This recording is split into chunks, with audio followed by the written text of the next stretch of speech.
এই মুহূর্তের পাওয়া আবহাওয়ার বড় খবর, দীঘার উপরে রয়েছে মৌসুমী অক্ষরেখা। কলকাতা সহ দক্ষিণবঙ্গের এই জেলাগুলিতে বজ্রবিদ্যুৎ সহ ভারী বৃষ্টির পূর্বাভাস দিল আলিপুর আবহাওয়া দফতর। তো মৌসুমী অক্ষরেখার জেরে কবে কখন থেকে কলকাতা সহ দক্ষিণবঙ্গের কোন কোন জেলাগুলিতে কবে থেকে ভারী থেকে অতি ভারী বৃষ্টির সতর্কতা জারি করেছে আবহাওয়া দফতর এবং এই বৃষ্টি টানা কতদিন ধরে কোন কোন জেলাগুলিতে চলবে, কি বলছে হাওফিসের পূর্বাভাস, বিস্তারিত জানিয়ে দেব ভিডিওতে, সঙ্গে থাকুন। আর আবহাওয়ার প্রতিনিয়ত আপডেট পেতে আমাদের ইউটিউব চ্যানেলটি সাবস্ক্রাইব করুন। বাংলায় ফের সক্রিয় মৌসুমী অক্ষরেখা। আগামী 4 থেকে 5 দিন রাজ্যের সমস্ত জেলাতেই বৃষ্টির পূর্বাভাস রয়েছে।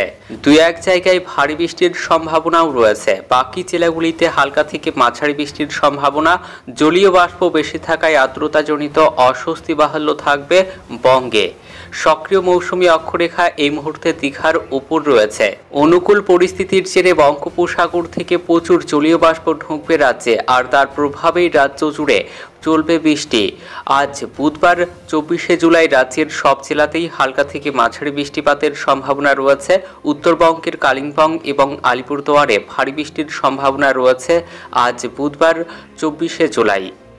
বৃহস্পতিবার 25শে জুলাই পর্যন্ত বজ্রবিদ্যুৎ সহ বিক্ষিপ্ত বৃষ্টির সম্ভাবনা রয়েছে বাংলা জুড়ে। কলকাতা সহ দক্ষিণবঙ্গের সব জেলাগুলিতেই বজ্রবিদ্যুৎ সহ হালকা থেকে মাঝারি বৃষ্টির সম্ভাবনা রয়েছে বৃহস্পতিবার 25শে জুলাই।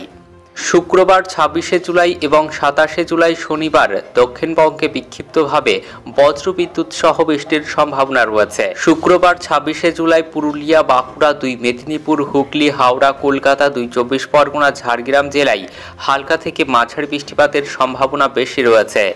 শনিবার 27শে জুলাই পুরুলিয়া, বাঁকুড়া, ঝাড়গ্রাম, মেদিনীপুর, কলকাতা, 2 24 পরগনায় হালকা থেকে মাঝারি বৃষ্টিপাতের সম্ভাবনা রয়েছে। বাকি জেলাগুলিতে বৃষ্টির সম্ভাবনা কম রয়েছে। আগামী শুক্র ও শনিবার উত্তরবঙ্গের ওপরের 5 জেলা দার্জিলিং, জলপাইগুড়ি, আলিপুরদুয়ার, কালিম্পং, কোচবিহারে ভারী বৃষ্টির সম্ভাবনা রয়েছে।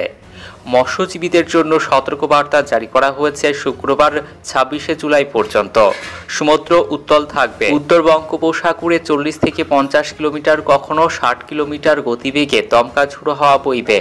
উত্তাল থাকবে উত্তর পশ্চিম ও পশ্চিম মধ্য বঙ্গোপসাগর। দক্ষিণবঙ্গে বৃষ্টির ঘাটতি জুলাই মাসের শেষ লগনেও বাড়ল। দক্ষিণবঙ্গে বৃষ্টির ঘাটতি প্রায় 50%, সব থেকে বেশি নদিয়া জেলাতে 60% এবং মুর্শিদাবাদে 56%। উত্তরবঙ্গে শুধুমাত্র উত্তর দিনাজপুর জেলাতেই 47% ঘাটতি রয়েছে। এছাড়া সব জেলাতেই অতিরিক্ত বৃষ্টি হয়েছে বলে আবহাওয়া দফতর সূত্রে খবর। এই ছিল আবহাওয়া দফতরের দেওয়া লেটেস্ট আবহাওয়ার আপডেট। ভিডিওটি ভালো লাগলে লাইক করবেন। ধন্যবাদ।